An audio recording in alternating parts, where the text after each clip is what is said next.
Vamos retomar a nossa reunião com a audição ao Sr. Presidente da Estrutura de Missão Recuperar Portugal, Sr. Professor Fernando Alfaiate, a quem eu aproveito para agradecer a disponibilidade, e também ao Sr. Vice-Presidente Mário Tavares da Silva, a disponibilidade de estarem connosco para prestar esclarecimentos a esta Comissão no âmbito da apreciação na especialidade da proposta de lei número 72, e por isso, dando seguimento à grelha de tempos, dou a palavra ao Sr. Deputado Ricardo Carlos, do PSD. Disponho de até 7 minutos, Sr. Deputado. Muito obrigado, Sr. Presidente, senhoras e senhores deputados. Sr. Fernando Alfaiate, muito obrigado pela sua presença aqui, nesta que é a apreciação na especialidade da proposta de lei número 72, como já dito pelo Sr. Presidente, apresentada pelo Governo e que propõe revogar a Lei 98 de 97 e também aprovar uma nova Lei de Organização e Processo do Tribunal de Contas. Assim, é do nosso entender que esta audição à estrutura de Missão Recuperar Portugal assume uma particular relevância, uma vez aquela que é a vossa relação absolutamente umbilical com o Plano de Recuperação e Resiliência, que é ainda hoje um dos maiores instrumentos de investimento público em execução no país, provavelmente a execução no país o maior e talvez dos maiores de sempre, e que envolve reformas, investimentos, contratação pública, fundos europeus, mecanismos de controle, mecanismos de reporte e acompanhamento de marcos e metas. Ou seja, é absolutamente transversal e o que faz com que esta audição se torne ainda mais relevante. Isto porque, e tendo em conta aquela que é a nossa perspectiva, há aqui uma necessidade de assegurar um equilíbrio entre a celeridade de execução do investimento público e a manutenção de mecanismos eficazes de controle, de transparência, de rastreabilidade e de responsabilidade financeira. Sendo que parece-nos fundamental que temos que modernizar o controle financeiro público, temos que clarificar a distinção das funções jurisdicional e da auditoria, reorganizando também as secções do Tribunal de Contas, valorizando mecanismos de fiscalização mais orientados para a eficiência, para o risco e para uma boa utilização dos recursos públicos. E até tendo em conta que Vossas Excelências trabalham diretamente com beneficiários, com entidades executoras, com mecanismos de controlo internos que também já os têm, e também acompanham diretamente no terreno aqueles que são os desafios à contratação pública, o que faz com que o feedback que nos terão para dar se torne ainda mais relevante. O Tribunal de Contas tem vindo a realizar auditorias a investimentos financiados pelo PRR, avaliando não apenas a execução financeira, mas também sistemas de acompanhamento, de controle, de contratação pública, de prevenção de fraude e de cumprimento de metas. Portanto, também será útil perceber o feedback que tem já nesta área relativamente a este acompanhamento. Esta relação entre o PRR e o Tribunal de Contas ganhou ainda maior relevância desde 2024, quando foi instituído o regime de fiscalização prévia especial pelo Tribunal de Contas para atos e contratos destinados à execução de projetos financiados ou cofinanciados por fundos europeus. Portanto, também perceber desde aí qual é que é a percepção que tem. E também ainda o Tribunal de Contas aprovou instruções específicas para a organização e tramitação destes processos de fiscalização prévia especial, incluindo regras de utilização da plataforma e-Contas. E até tendo em conta que o próprio Recuperar Portugal identifica o Tribunal de Contas como uma das entidades relevantes no ecossistema de controle e reporte de ilegalidades, o feedback que nos terá para dar é certamente relevante. E começo já por fazer algumas questões mais objetivas. Se considera que a modernização dos mecanismos de controle financeiro público poderá contribuir para uma execução mais célere e mais eficiente dos investimentos, que é algo que eu penso que todos pretendemos. Se considera que um modelo de controlo mais orientado para o risco, como a proposta de lei procura reforçar, pode permitir concentrar a fiscalização em investimentos de maior complexidade ou em investimentos de maior impacto financeiro, evitando uma dispersão de recursos em situações de menor risco e que em alguns casos se pode tornar de uma forma determinante um bloqueio administrativo, levando até à inviabilidade destes projetos. Como tal, e até em particular no caso dos fundos europeus, se não considera que esta celeridade na execução e o rigor do controlo se não devem ser vistos como objetivos complementares e não, muitas vezes, como contraditórios, como se estivermos a acelerar a execução, estamos a comprometer o controlo, ou como se estivéssemos a controlar demais, estamos a comprometer a execução. Portanto, existe aqui uma necessidade destes dois fatores absolutamente fundamentais estarem a trabalhar em conjunto. E assim, esta proposta de lei, lá está, valoriza a auditoria, valoriza os mecanismos de controle posterior e se considera que estes mecanismos são suficientes, até tendo em conta alguma inovação que o PRR já tem trazido neste sentido. Se este sistema mais moderno, baseado em informação mais atualizada, até utilizando alguns mecanismos, porque não, de inteligência artificial no futuro, esta interoperabilidade de dados e esta seleção de risco, se não considera que poderá reforçar a capacidade de fiscalização sobre os fundos europeus, ou seja, termos até uma maior capacidade de fiscalização, mas sem comprometer a execução dos investimentos e sem ter que aumentar os recursos que estão disponíveis. Tendo em conta, como eu já disse há pouco, a monitorização e o controle interno que já existe no PRR, como é que tem acontecido esta ligação já aos dias de hoje com o Tribunal de Contas, esta articulação, até tendo em conta que me parece que o Tribunal de Contas, no que diz respeito ao PRR, está mais focado em auditorias estratégicas, em avaliação de risco e em fiscalização de maior valor acrescentado. Portanto, perceber da parte da estrutura qual é que é a opinião relativamente a isto. E eu penso que, de uma forma geral, terminando só, como já referi há pouco, e tentando perceber efetivamente qual é a opinião da estrutura relativamente a isto, se vos parece que é possível que possa existir um controlo mais sucessivo e um controlo mais com base em dados, de modo a não comprometer de forma nenhuma investimentos que são absolutamente estruturais para o país, mas garantindo a transparência e garantindo a qualidade. Muito obrigado. Muito obrigado, Sr. Deputado. Tem agora a palavra o Sr. Presidente. Dispõe de até 7 minutos para a resposta. Muito obrigado. Muito obrigado, Sr. Presidente. Cumprimentar as senhoras deputadas e os seus deputados. É um gosto poder participar aqui nesta audição e dar também o nosso contributo numa perspectiva também de alguma experiência que tivemos ao longo da execução do PRR nestas matérias que são importantes e, portanto, fazer aqui, digamos aqui, assim, uma análise também a esse nível daquilo que é a proposta de lei que está agora a ser em apreciação e, obviamente, ir ao encontro também das questões que o Sr. Deputado Ricardo Carlos nos colocou aqui de uma forma mais objetiva.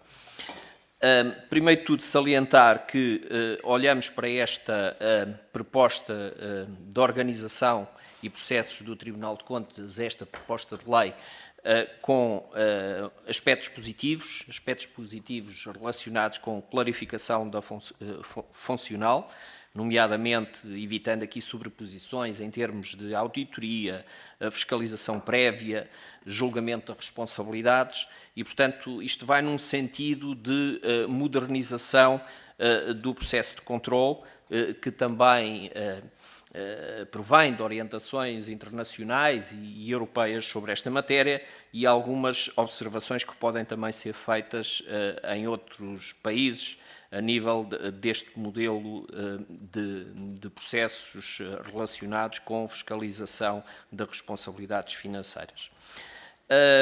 A ideia aqui de passar, digamos assim, uma incidência, uma focalização mais para uma auditoria, ou no campo da auditoria sucessiva e não do visto prévio, favorece, na nossa perspectiva, o desenvolvimento processual dos contratos relacionados com investimentos associados a fundos europeus que têm sempre uma necessidade e de celeridade, de eficácia na sua implementação e, desde logo, observando aqui processos mais responsabilizados, processos mais eficazes, podem, sem perder, obviamente, o rigor da execução do contrato, em termos regulamentares e em termos legais, observar aqui, portanto, maior celeridade de concretização, o que ajusta-se a vários níveis. Desde logo, pela eficácia da implementação que adere aos objetivos e metas que são preconizados pelos fundos e que estão estabelecidos de forma programática. Desde logo também, nos dias de hoje, e observamos muito isso, o facto de, quando estamos a falar de inovação e tecnologia, é importante avançar com a implementação desses contratos e desses procedimentos para não perder, digamos que, o timing adequado para a implementação dessa tecnologia, na modernização também que existe a esse nível, quer essencialmente a nível da digitalização das entidades e todo esse processo relacionado a este nível. Portanto, como resposta a uma primeira questão que coloca, efetivamente, observamos aqui vantagens relativamente a este processo de modernização que está colocado aqui nesta proposta de lei, que vai no sentido de poder acelerar o processo de execução de alguns investimentos. E desde logo porque nós, e sabemos, é público, foi observado um elevado constrangimento de obras públicas que acabaram por ter alguns atrasos, essencialmente porque os processos relacionados com a contratação pública, não apenas com o visto prévio, obviamente, mas com a contratação pública na sua globalidade e o processo de autorização de despesa de execução orçamental, poderá ter implicações aqui, poderá ter aqui comprometido às vezes alguns projetos ou o seu arranque, ou pelo menos algum atraso na sua implementação. Este equilíbrio entre celeridade e rigor parece-nos que é fundamental. É fundamental que se assegure no âmbito desta lei, portanto, a capacidade de ter celeridade, nomeadamente no destaque que é dado para a execução e a particularidade que é dada na lei para a execução dos fundos europeus, mas, obviamente, mantendo aqui este rigor, que é rigor regulamentar e legal, que será sempre, e de compliance, que será sempre adequado observar e manter.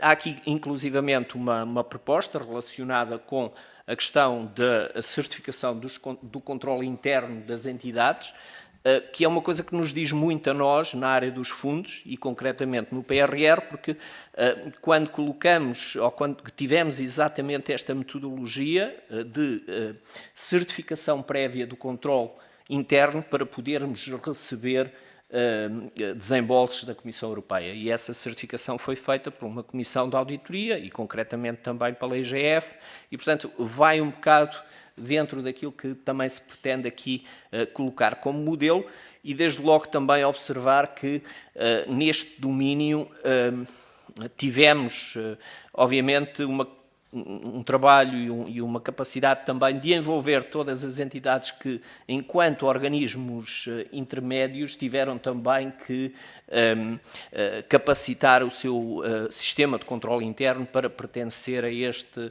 ecossistema mais robusto. Portanto, neste sentido da responsabilização das entidades e da auditoria sucessiva, focando-nos mais nesse ponto do ciclo de concretização dos projetos, parece-nos, da nossa experiência, é isto que queremos deixar aqui, haver vantagem em trabalhar uma lei que vá, nesse sentido, para imprimir maior eficácia e maior aceleração na execução dos projetos nos fundos europeus.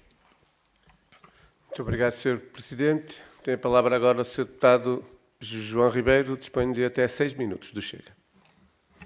Obrigado, Sr. Presidente, Srs. Deputados, e um cumprimento especial ao Presidente da Estrutura de Missão, Fernando Alfaiate, por estar aqui na Comissão a prestar-nos esclarecimentos. E o PRR, no fundo, pode ser, de grosso modo, dizer-se que foi o projeto piloto desta lei que está hoje a ser implementada, que eu não gosto de dizer os números, gosto de dizer o que é efetivamente, que é o aumentar do que é sujeito a visto prévio, ou melhor, o aumentar o valor que vai reduzir o que vai ser sujeito a visto prévio ou não do Tribunal de Contas.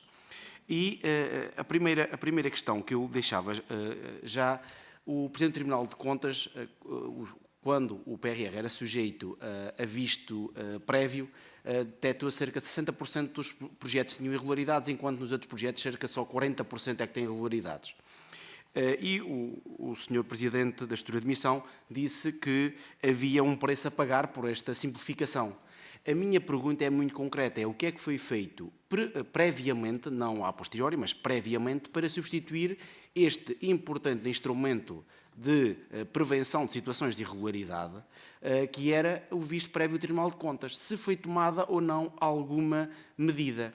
Porque vamos aqui ser muito objetivos. Nós termos o controle interno em estruturas, por exemplo, câmaras municipais, em estruturas bastante pequenas, onde as pessoas conhecem quase todas, é muito difícil e as pessoas ficam numa situação muito ingrata ser o amigo a dizer ao amigo presidente que não pode fazer aquele investimento porque há uma incompatibilidade. Ter uma entidade que é totalmente independente fazia todo o sentido. A minha pergunta é muito objetiva. Se existiu ou não, eventualmente até pode ter sido a estrutura de missão ou ser essa entidade, mas se existiu ou não este controle prévio. E se nesse controle prévio que passou a haver, espero eu, se foram detectadas também situações de irregularidade ou não. Porque o problema é, podemos ter aqui um controlo sucessivo após o início do projeto. Mas depois o que é que vamos fazer? Vamos desmontar a obra. O que é que se vai fazer? É que já temos o prejuízo. Aqui acho que é muito importante nós percebermos qual o caminho que queremos seguir. Se nós estivéssemos a falar de irregularidades detectadas na ordem dos 5, 10%, que já seria preocupante, mas eu até compreendo que houvesse este caminho a fazer. Agora, o que nós estamos a dizer aqui é que mais de 50% dos projetos tinham problemas que depois foram resolvidos, após o Tribunal de Contas os ter detectados. O que é que foi feito a seguir a isso? Depois, perceber também se estamos quase a chegar ao fim do prazo do PRR, se já detectaram alguns problemas de irregularidades de projetos que estão a decorrer. Ou se ainda não houve meios nem tempo para fazer essa análise a posteriori. No fundo é se estes projetos do PRR tiveram mais ou menos controle sucessivo. Porque, segundo o Tribunal de Contas não ter pessoas para esse efeito, eventualmente o controle foi igual ao outro, com um fator muito negativo, que é não houve visto prévio. Depois, também perceber, por parte da estrutura de missão, qual foi o principal problema que foi encontrado para o atraso nos projetos. Muitos tiveram atrasos, e outros tiveram que ser os fundos realocados porque não se conseguia concluir, perceber se efetivamente o visto prévio seria aqui a pedra basilar que ia fazer atrasar os projetos, ou se não, se foi a falta de empresas para concorrer, a falta de mão de obra para fazer as obras, a falta de meios, a falta de institutos públicos ou câmaras municipais, organismos públicos a concorrer, se foi esse o problema que aconteceu, ou se não, se era efetivamente o grande problema era o visto prévio. Porque aquilo que temos ouvido aqui nestas audições é que parece que o visto prévio é o grande problema do falta de investimento do país. E a ideia que eu tenho, que o Chega tem, é que não. É o visto prévio até veio dar uma transparência a todo o processo. E parece que queremos retirar o visto prévio e não introduzir nenhum sistema alternativo. Por isso, perceber aqui da estrutura de missão quais foram as principais dificuldades para a implementação dos projetos e se o final do visto prévio era ou não essencial. Também perceber se tiveram esta indicação ou não, se existiu algumas câmaras municipais que eventualmente estavam interessadas em investir em projetos do PRR e que não avançaram com esses investimentos porque deixou de haver o visto prévio. E os senhores presidentes de Câmara, e compreensivelmente, como não tinham vamos dizer, carta de conforto, que é o visto prévio, não quiseram atravessar-se, literalmente, para fazer esse investimento. Eu estou a ver aqui a senhora deputada a abanar com a cabeça a dizer que não, mas eu conheço situações dessas, de presidentes de Câmara que não avançaram, e é fácil ver, pois, câmaras que tiveram investimentos quase irrisórios, especialmente no interior do país, no PRR, e vamos perceber porque é que isso aconteceu, e foi efetivamente porque não se quiseram atravessar. É esta a expressão mais correta. E perceber se a estrutura de demolição teve esse feedback ou não desta falta de investimentos. Depois também, sei que não é muito o âmbito desta audição, mas perceber qual é o sentimento da estrutura de missão relativamente à execução que temos ou não do PRR, mas articulado, que é perceber o fim do visto prévio, quantos projetos, qual a percentagem de projetos é que se realizou, que não se teria realizado se não houvesse, se houvesse o visto prévio. Obrigado. Muito obrigado, Sr. Deputado. Sr. Presidente, dispõe da palavra para resposta até 6 minutos. Muito obrigado, Sr. Presidente. Dando então resposta às questões colocadas pelo Sr. Deputado João Ribeiro. Portanto, desde logo, há que salientar aqui uma questão, e eu acho que deixei também este aspecto salientado anteriormente, na anterior intervenção que fiz, que tem a ver com este equilíbrio que deve ser feito entre celeridade e, portanto, o rigor nestes processos. E, de facto, aqui não está em causa aligeirar de forma nenhuma o rigor de controlo relativamente a estes processos. Portanto, o que nós defendemos aqui, e face à experiência que temos, é que esse rigor pode manter-se deslocando na linha do tempo onde é que ele é feito, se é por auditoria sucessiva ou por visto prévio. E, portanto, na questão do visto prévio e daquelas situações que houve com a simplificação existente para o PRR portanto, na verificação posterior da existência de algumas irregularidades processuais, tudo isso também faz parte de um processo de aprendizagem. Isso foi colmatado, obviamente, quer dentro do sistema de controle interno que temos implementado do nosso lado e que, como digo, se baseia numa certificação feita inicialmente desse ponto de vista, que poderá e foi feita essas verificações sucessivas para cautelar algum procedimento administrativo ou processual que estaria desconforme e, portanto, não foi detectado qualquer impedimento global que impedisse os processos que foram e que seguiram para financiamento de terem, portanto, sido incapacitados por essa via da sua concretização. Quanto ao principal, ou dentro dos principais objetivos ou critérios ou sinalização de obstáculos e constrangimentos além do visto prévio, obviamente que existirão sempre outros aspectos, não é um aspecto isolado este relacionado com o visto prévio, existem e também sabemos outros constrangimentos relacionados com a concretização dos projetos, da ordem relacionada com a oferta de mercado, com escassez, com ruptura de cadeias de abastecimento, tudo isso tem a ver com questões de conjectura internacional e situações que acabaram por ser exógenas ou posteriores àquilo que era o planeamento dos investimentos e, portanto, tiveram que ser geridas de igual forma. Este é um aspecto relevante, é um aspecto que acreditamos que pode ser gerido no âmbito de uma modernização da lei que pode vir a fazer este equilíbrio que defendemos entre celeridade e rigor e, portanto, é um aspecto que pode melhorar, sim, na sua capacidade de intervenção, a celeridade da execução dos projetos dos fundos europeus. Nós tivemos a construção de um sistema de controle interno bastante robusto e rigoroso.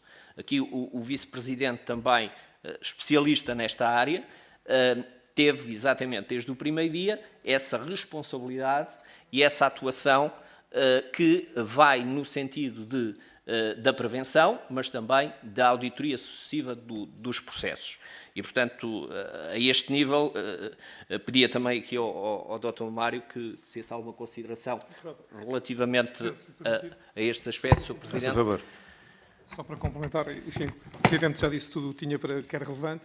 Naturalmente, o que é que eu posso aqui acrescentar? Nós temos de partir do ponto zero para compreendermos o que é a prevenção de fraude, qual é a importância que os instrumentos de controle têm, nomeadamente o controle prévio do Tribunal de Contas, e se ainda assim podemos, de facto, compaginar eficiência na execução, celeridade na execução, com níveis adequados de robustez de sistemas e de controle interno. E a resposta é afirmativa, naturalmente. É possível fazermos as coisas mais rápido, mantendo adequados níveis de controle. Naturalmente, o que é que me parece que é aqui importante, que ainda não está muito claro, mas que se calhar clarificado. O PRR teve a capacidade, junto de um conjunto de entidades públicas, e esse aspecto é muito relevante na discussão que está aqui a ter lugar hoje, teve uma capacidade de, digamos, de motivar as entidades públicas a robustecerem os seus sistemas de controle interno. Portanto, eu diria que hoje em dia temos um ecossistema público mais capacitado do ponto de vista daquilo que são as exigências de controle interno. E isso foi induzido, no melhor sentido da palavra, pelo próprio instrumento de financiamento. Porque, como disse o Presidente, e muito bem, os desembolsos da Comissão Europeia são feitos mediante a contrapartida de que os investimentos não só estão cumpridos e realizadas, as metas e os marcos, como o sistema de controle interno está a funcionar e está a funcionar bem. Precisamente porque os requisitos-chave, os Key Requirement Control, portanto, os indicadores-chave que a Comissão utiliza para monitorizar a eficácia do sistema, são condição para um assessment positivo no quadro dos pedidos de desembolso feitos por Portugal à Comissão Europeia. E, portanto, quando se faz o assessment de cada um dos pedidos de desembolso, o assessment que a Comissão Europeia faz tem em consideração não só o atingimento satisfatório dos marcos e das metas, mas também a robustez do próprio sistema de controle interno. E, portanto, isto são boas notícias para aquilo que está aqui a ser discutido, que é, nós temos um ecossistema dentro dos fundos europeus, para o bem e para o mal, pode ser melhorado e incrementado. O ideal seria, de facto, que também o setor da administração local autárquica, o setor empresarial local, do Estado, ou seja, que tivesse esta capacitação, ou melhorasse a sua capacitação, mas estamos no bom caminho. Portanto, eu acho que esta ideia da certificação de sistemas de controle interno é uma ideia que pode fazer caminho, tem tração, porque também é uma ideia que, como disse o Presidente, e muito bem, responsabiliza as entidades, e as entidades são as primeiras interessadas em ter bons sistemas de controle interno, porque isso coloca-as dentro do cluster de entidades elegíveis para executar fundos europeus. Portanto, entidades que tenham bons sistemas de controle interno e tenham sistemas de controle interno eficazes são entidades potencialmente elegíveis no futuro, em futuros quadros de financiamento europeu, para executarem fundos europeus. Porquê? Porque são entidades que oferecem condições de confiança à Comissão. Pronto, era só este elemento que eu acho que é importante. Obrigado. Muito obrigado. Tem agora a palavra o Sr. Deputado Paulo Lopes Silva, do Partido Socialista, dispõe de até 6 minutos. Muito obrigado, Sr. Presidente, Srs. Deputados. Cumprimentar o Sr. Presidente da Estrutura de Missão, Fernando Alfaiate, e o Sr. Vice-Presidente, Mário Tavares da Silva. Esta estrutura de missão, Recuperar Portugal, tem estado no centro de um esforço que é decisivo para o país, de executar este PRR com rapidez, mas também com a segurança jurídica e de integridade dos investimentos que são efetuados. E nesta equação, as regras de fiscalização do Tribunal de Contas são aqui um elemento crítico, particularmente porque sabemos que o Governo criou para a execução deste PRR um regime especial de fiscalização preventiva, em que o Tribunal de Contas avalia a legalidade em simultâneo com a execução do projeto, dispensando o tradicional visto prévio. Portanto, de alguma forma, há aqui uma comparação com aquilo que estamos hoje aqui a discutir e com esta lei que está aqui em discussão e em especialidade. E, portanto, aquilo que eu gostaria de perceber entre o regime especial de que beneficiou, no fundo, o PRR e esta lei que hoje esta proposta de lei que hoje estamos aqui a tratar em sede de especialidade, em que medida é que se articulam os dois modelos, quais as principais diferenças, quais as questões que constavam do regime especial que não constam da nova lei e vice-versa, que entendam que são significativas para a avaliação do comparativo entre esses dois modelos. Eu gostava também de me dedicar um pouco à questão dos efeitos reais da execução deste regime especial de PRR no modelo de fiscalização que foi seguido sobre estes projetos e, para, no fundo, perguntar se consideram que ele foi um entrave prático à execução ou funciona, sobretudo, como travão em casos verdadeiramente excepcionais.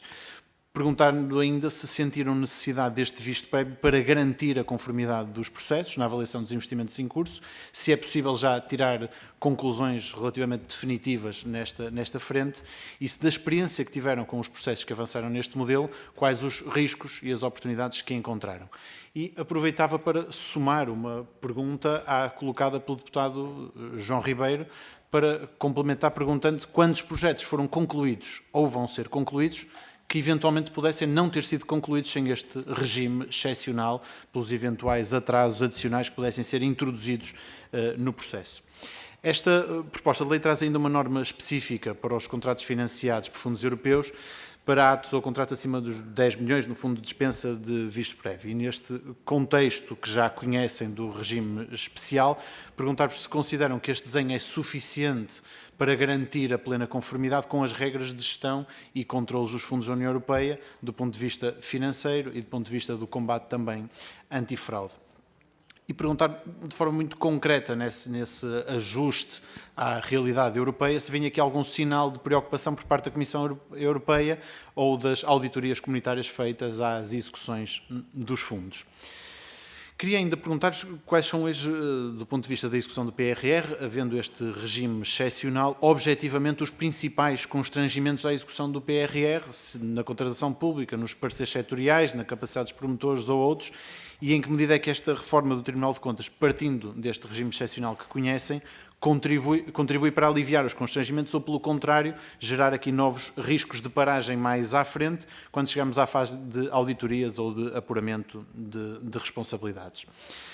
Há ainda uma questão que gostaria de colocar relativamente à capacidade de fazer essa fiscalização concomitante ou sucessiva, porque sabemos que esta estrutura de missão foi, ao longo do processo, bastante reforçada em matéria de recursos humanos, com esta capacidade técnica para análise e para acompanhamento dos projetos, e olhando para a capacidade atual do Tribunal de Contas, perguntar se entendem que tem essa capacidade atual para fazer quase em tempo real para os contratos de maior risco, dado que o projeto aqui em discussão reforça a segunda secção como secção de auditoria e verificação e fica a confiar muito nessa fiscalização concomitante. E, portanto, a partir da interação que têm tido com o Tribunal de Contas, se consideram que existe hoje esse músculo e organização suficientes em matéria de recursos humanos, de metodologia, para acompanhar os projetos em execução, detectando os problemas a tempo de os corrigir, porque é nessa fase, naturalmente, que era importante que eles fossem detectados.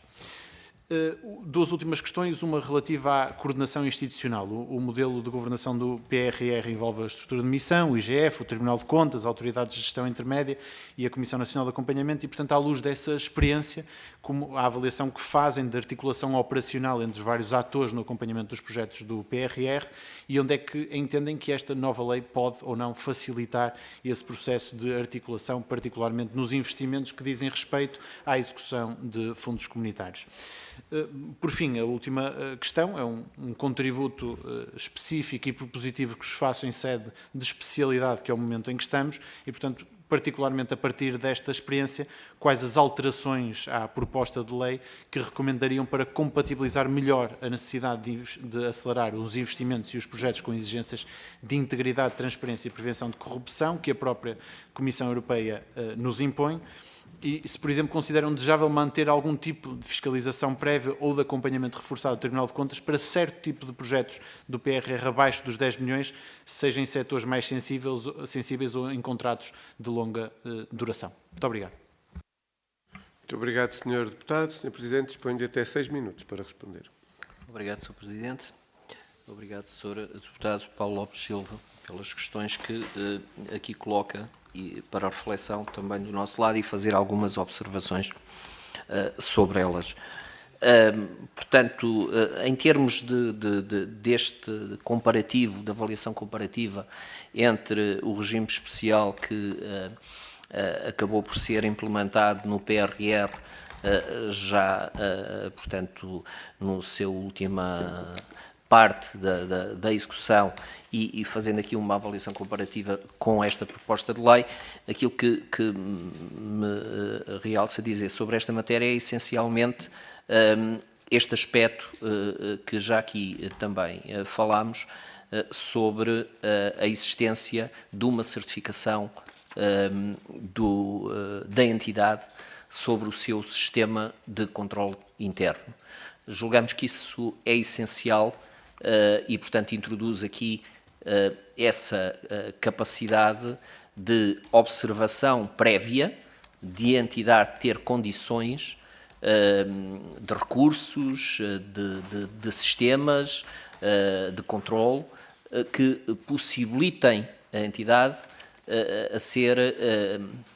ter mais responsabilização sobre uma decisão de um contrato, de uma empreitada que tem em cima da mesa para decidir. E, portanto, obviamente que tendo essa capacidade certificada primeiro pela Inspeção-Geral de Finanças, depois através de um despacho da tutela e do Ministério das Finanças, oferece à partida, como aqui salientámos, uma capacidade e uma segurança previamente poderá evitar algumas situações desconformes no futuro. Portanto, esta garantia, salientar que, comparativamente, é uma grande diferença face àquilo que foi o exemplo piloto, digamos assim, que foi este regime especial que foi implementado primeiro no PRR sobre o visto prévio. Depois, obviamente que nós salientamos aqui a necessidade também de existir auditoria sucessiva e tempestiva. Portanto, ou seja, isto implica o quê? Implica também ter recursos que a entidade e o Tribunal de Contas, aqui, obviamente, se tem um incremento de particular trabalho adicional neste campo, deverá também ter ou ser capacitado com recursos humanos, recursos técnicos e de sistemas, digamos, também, para poder reagir tempestivamente neste processo. Porque o que se trata aqui é de não fazer parar as obras ou o andamento da execução do investimento, mas se queremos manter o rigor, então temos que atuar tempestivamente na auditoria a esses contratos, nomeadamente aqueles que têm maior relevância. Portanto, dar e responsabilizar, por um lado, a entidade, capacitando para ter sistemas de controle interno mais robustos, primeiro ponto. Segundo ponto, focar e capacitar também as entidades que fazem estas auditorias, como o Tribunal de Contas, para atuar tempestivamente e nesta matéria. Quanto às preocupações que poderão surgir a nível da Comissão Europeia, dentro da nossa experiência, aquilo que interessa para a verificação e para a certificação dos processos e da execução dos programas de fundos europeus é que o processo, no final, fique executado de forma regular. Portanto, aqui agora cabe ao Estado-membro implementar a sua organização interna com as entidades de superiores de controle e entidades de execução para que isso corra bem. Portanto, não há a partir da manifestação de entrave por nos organizarmos de maneira diferente. O que importa aqui é que o Estado-membro apresente no final do dia, digamos, com a execução de um investimento, que esse processo de contratação pública cumpra rigorosamente aquilo que são as normas nacionais e europeias. Portanto, não temos aqui nada a sinalizar sobre esse aspecto que nos venha com uma alerta do lado da Comissão Europeia para dizer que não poderemos ir por esse caminho ou que esse caminho é mais frágil do que outro. E, portanto, em termos desta capacitação de recursos humanos, quer do Tribunal de Contas, quer de outras entidades que estão aqui frisadas como tendo um papel relevante nesta proposta de lei, e refiro-me à IGF devido à questão da certificação do sistema de controle interno e mesmo do Ministério Público, na questão da responsabilidade financeira e da avaliação dessa responsabilidade ou de questões relacionadas com essa responsabilidade. Portanto, é importante aqui ter também essa preocupação de a lei conferir depois a necessidade de haver mais capacitação dessas entidades para fazerem este trabalho. Muito obrigado. Muito obrigado, Sr. Presidente. Avançamos para a segunda ronda. Tem a palavra o Sr. Deputado Ricardo Carlos, do PSD. Dispõe de até 3 minutos e meio. Muito obrigado, Sr. Presidente, senhoras e senhores deputados.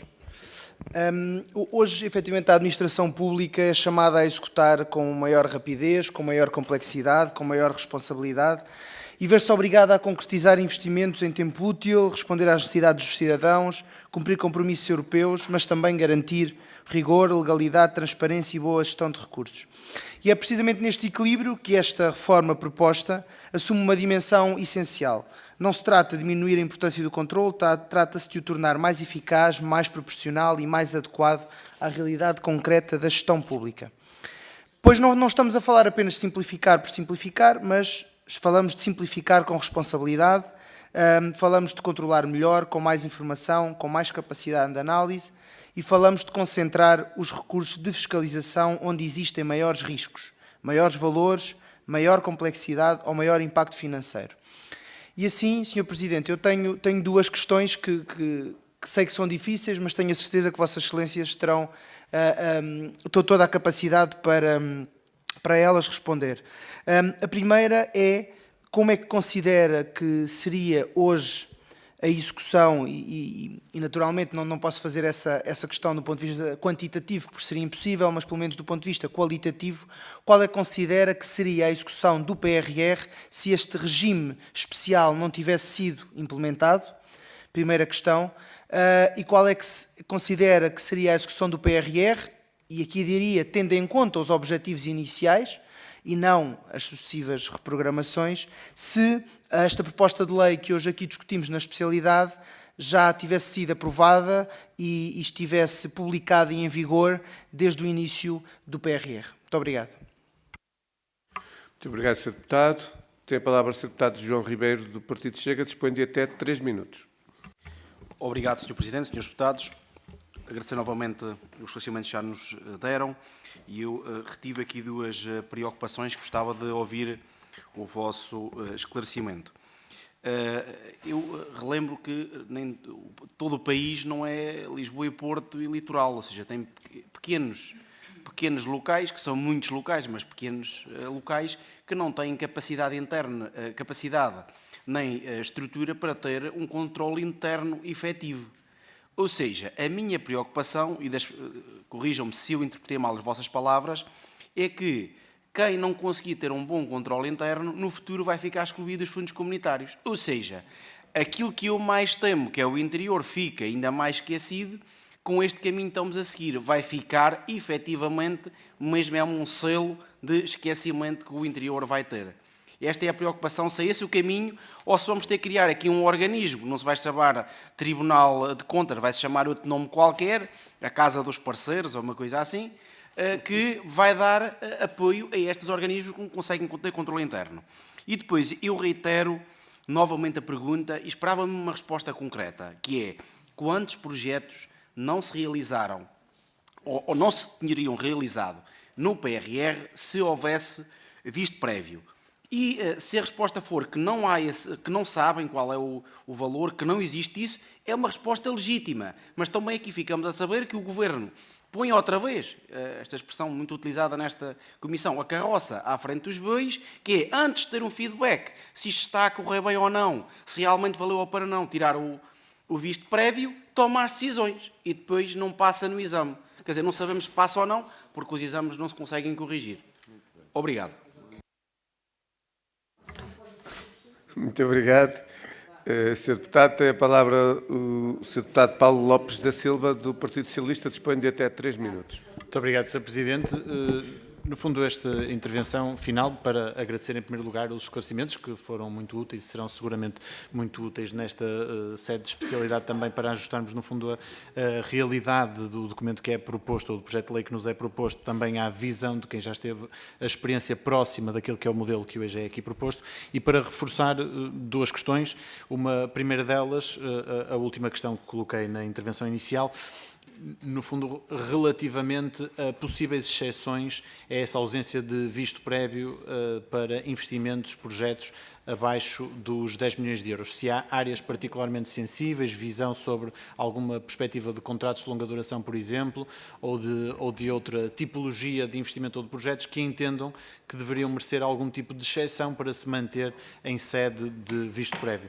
E uma última questão, e até na sequência do reforço da mesma questão colocada pelo Sr. Deputado do Chega, para em contraponto colocar se tem uma visão clara sobre quantos projetos foram concluídos ou vão estar concluídos e que não teriam sido concluídos caso tivessem sido obrigados a esse visto prévio.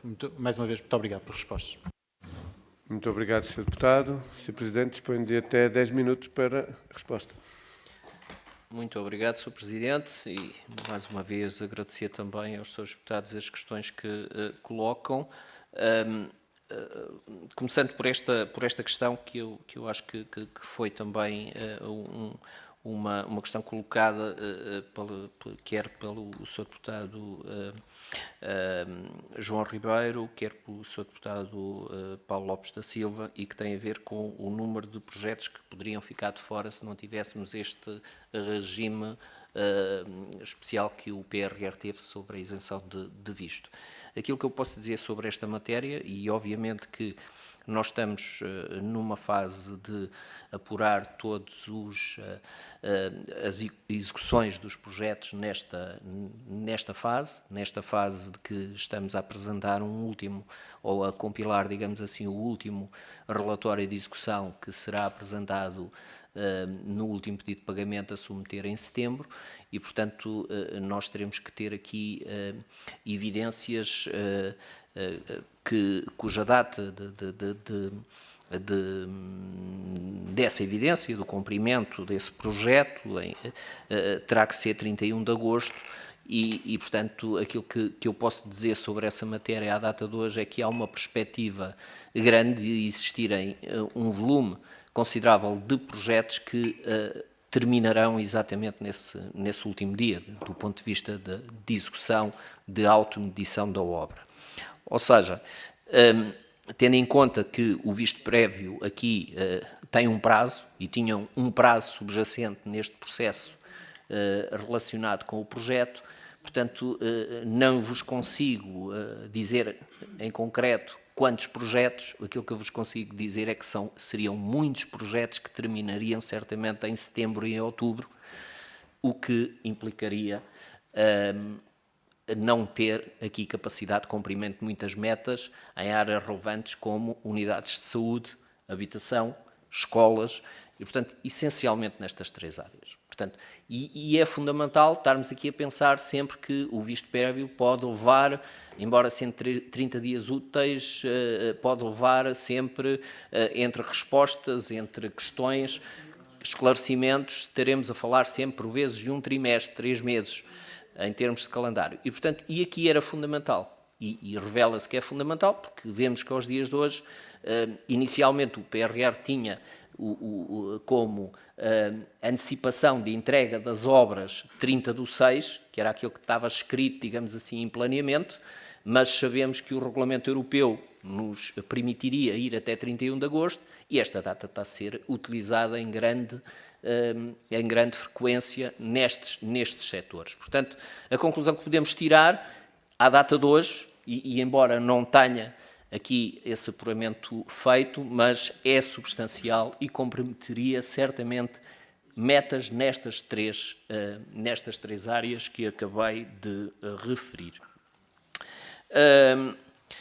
Por outro lado, relativamente à questão que o Sr. Deputado João Ribeiro colocou em relação ao sistema de controle interno, se vai excluir dos fundos comunitários algumas entidades que não tenham capacidade para ter a existência de um sistema de controle interno robusto. Não é isso que nós estamos a dizer, não é esse aspecto que nós estamos a dizer. Ou seja, a lei, e é que nesta proposta de lei que estamos aqui focados e a ler a proposta que está em cima da mesa, diz que se existirem entidades que tenham essa capacitação e que concorram para essa capacitação, poderão ter, obviamente, dispensa de visto prévio. Mas isso é uma circunstância que poderá ser concedida com base em segurança, observação dessa segurança, não só na vontade da própria entidade caminhar num sentido de ter capacitação própria para conseguir ter processos mais robustos e mais limpos, e, portanto, dentro dessa observação na lei. Portanto, não está aqui em causa, como se apresentou, o facto de excluir do acesso aos fundos quem não tiver sistemas de controle internos certificados pela Inspeção-Geral de Finanças. Portanto, não é isso. Por outro lado, também devo dizer o seguinte: a questão da existência de segurança e de robustecer o controle interno é importante. Qualquer entidade deve, na nossa perspectiva, que está a executar fundos públicos, deve ter, por natureza, essa preocupação.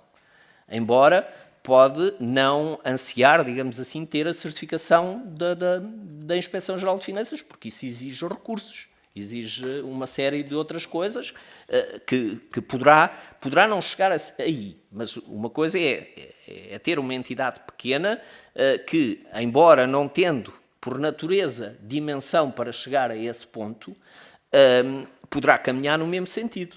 Não obtém essa certificação, mas caminhar nesse sentido, porque é de todo importante as entidades que gerem os fundos terem estruturas e terem manuais e procedimentos que acautelem todo esse aspecto. Portanto, não está aqui em causa excluir as entidades pelo facto, por si só, não terem essa certificação. A entidade poderá ter mais problemas, certamente, se não respeitar toda a regulamentação associada à implementação dos processos de contratação pública, que são essenciais para a boa gestão dos fundos comunitários. Portanto, eu não tinha mais observações aqui a considerar. Não sei se o Vice-Presidente aqui, o Dr. Mário, quer acrescentar. Aqui, mas fizeste muito bem, Fernando. Posso só complementar a ideia do Sr. Presidente? De facto, a ideia, e eu não partilho da sua perspectiva de que os municípios e as entidades da administração local autárquica não estejam à data de hoje devidamente capacitadas. Eu conheço bem a realidade autárquica, até por outras vidas que também já tive, e a percepção que tenho hoje é que os municípios estão no bom caminho, ou seja, têm sistemas de controle interno.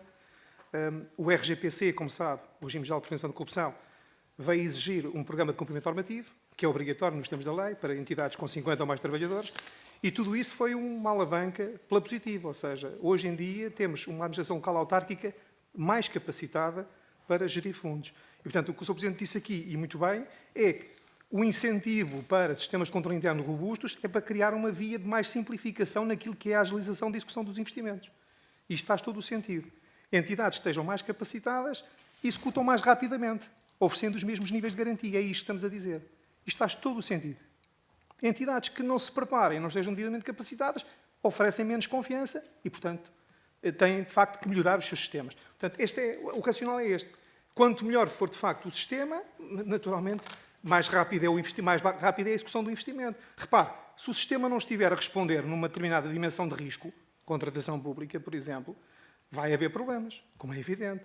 Começam a haver questões, o Tribunal, não é? Ou seja, tudo aquilo que não se pretende. Portanto, pretende-se que execute rapidamente, mantendo os níveis adequados de controle. É isto. Portanto, a certificação, desse ponto de vista, eu acho que é um bom caminho. Muito obrigado. Terminamos então aqui a nossa audição. Agradeço mais uma vez a presença do Sr. Presidente e do Sr. Vice-Presidente e de todos os contributos que deram para e esclarecimentos para a melhoria desta proposta de lei. Os nossos trabalhos estão interrompidos, reatamos às 15 horas.